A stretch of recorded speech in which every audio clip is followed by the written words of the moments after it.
I've been a singer forever. And about 18, 19 years ago, I went on a bit of a diet because I put a bit of weight on. After I'd lost a bit of weight, people were just stopping me in the street and they were going, look a bit like Robbie Williams, mate. And I was like, yeah, I can't see it. My wife couldn't see it. No, we could never see it. But during sound check for one of my shows, I sang, I think, No Regrets. And my wife said to me, are you trying to sound like Robbie? And I said, no, I'm just being me. And she said, you need to do it then because you do actually sound like him. And that's how it started. It was accidental. It's been a strange career, to be honest with you, but it's been amazing. And Robbie actually saw you, didn't he? I've been very fortunate. I've sang with Robbie. He's given me his microphone on three separate occasions. He's been so supportive. He's been very good. But you've also performed for the likes of Coldplay, Mel C, Edith Bowman, and you actually performed at Robbie's 40th birthday party as well. Is that right? Right. I was in touch with Rob's dad because I became quite friendly with Rob because he's a lovely, lovely, lovely guy. And it was approaching Robbie's 40th birthday, and Robbie's hometown has got a football club called Port Vale.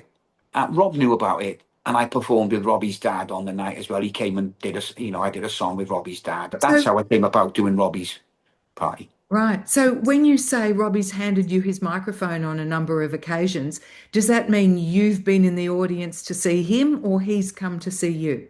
Always never come. I've been in the audience to see him, but you see, because I got to know him a little bit online, as soon as he knows I'm there, he'll sing a few lines, say something, a point, and then he smiles. And then one night he said to me when we were online chatting, he said, I nearly handed you the mic the other night, mate, at Wembley Stadium, of all places. He said, but I was a bit concerned that, the slapback around the arena would have put you off. And I said, oh, you should have, man. That would have been really good. And then when I went to see them the next time, which was on his swing show, he turned to me and he went, can you sing that high? And I went, yeah. And then he got up and walked across the stage and passed his microphone. We knew what was going to happen at this point to one of his security. And he went to pass the microphone. And I started singing and he was giving it, to everybody in there. It was on the big screen and all sorts. And he went, ladies and gentlemen, Mike Andrew, a little bit better than me. Not too sure I like that. Not going to do that again. And then he chuckled and he went, no, mate, cracking voice. And that was the first time that he handed me his microphone. So that was a bit surreal. Are you a better singer than Robbie Williams, Mike? No, not at all. I'm just one of life's. I'm very lucky that some people think that I sound like Robbie. Robbie has a much better voice than what he gives himself credit for.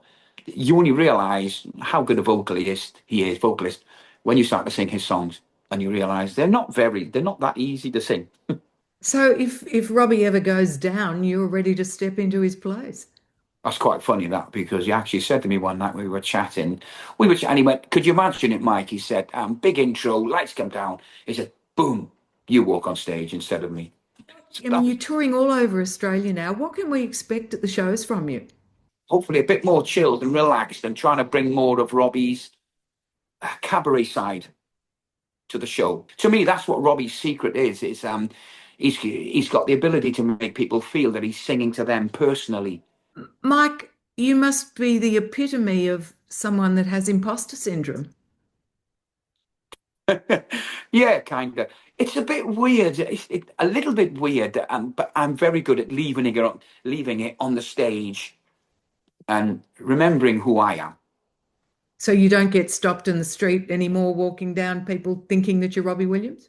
Since I've let my hair go back to its natural color, great. It seems to be happening more because Robbie was dyeing his hair and then he stopped dyeing his hair and then I did the same thing and it's kind of gone back to what it used to be like. Now I get a lot more people are like, oh, thought you were Robbie Williams then, mate. And it's a bit overwhelming. So I still have to be really grateful to Robbie more than anybody in the world because I'm lucky enough to make a living being him. I think we're in for a great show. You're in NOWRA tomorrow, the 5th of September, I and am. the Gold Coast next Thursday, the 11th, and the Geelong Arts Centre on Yeah. Saturday, the 13th, the Pavilion in Sutherland, New South Wales on the 19th, on the 20th at the Brisbane Convention Centre, on the 26th in Devonport in Tasmania, on the 27th at Rest Point Casino in Hobart, and the 28th at the Princess Theatre in Launceston. To be honest between you and I don't think I can do Robbie that well. Everybody else seems to think so, but it's just one of them things. I'm very fortunate, very fortunate. Well, welcome to Australia, Mike Andrew. I'm sure audiences right around the country are excited to see the world famous Robbie Williams tribute act. You do look like him. If you sound like him too, then everyone's in for a big treat.